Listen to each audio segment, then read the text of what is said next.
Тръгват манекенките! Ние сме с директно излъчване на форум Българска мода по канал 3. Всичко започва както си му е редът, с тържествена музика и с обявяването на лицето на форума. Дами и господа, госпожица Алтен Алиева. Алтен Алиева се усмихва без да подозира какво ще се случи само след секунда.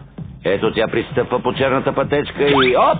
Леле, лошо начало, Кръстев. Защо да е лошо? Просто някой е лиснал меличе вода върху подиума, за да му тръгне на форума от тук нататък. Но за всеки случай Алтен реши да смени платното. Явно черната писта е опасна.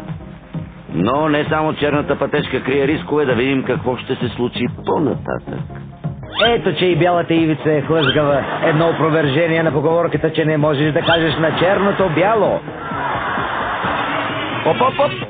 Задържа се. Защо не им разлъсканки на момичетата? Очевидно, че те дефилират по ледена парзалка. Да видим обаче какво се случва секунди по-късно на същото място. Ох! Играта загрубя. Горкото момиче, а сега играта ще стане направо играчка-плачка.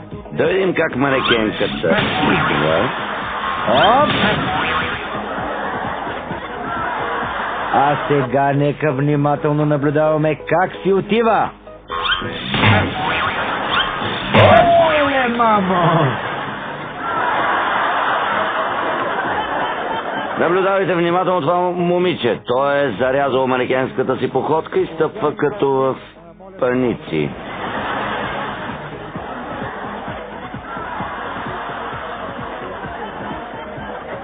Но виждаме, че организацията е на ниво. Няма 3-4 момичета паднаха и веднага излязоха да избършат с парцали. А сега да видим още веднъж най-интересното от форум Българска мода — черно на бяло. Тоест върху бялата и черната лента.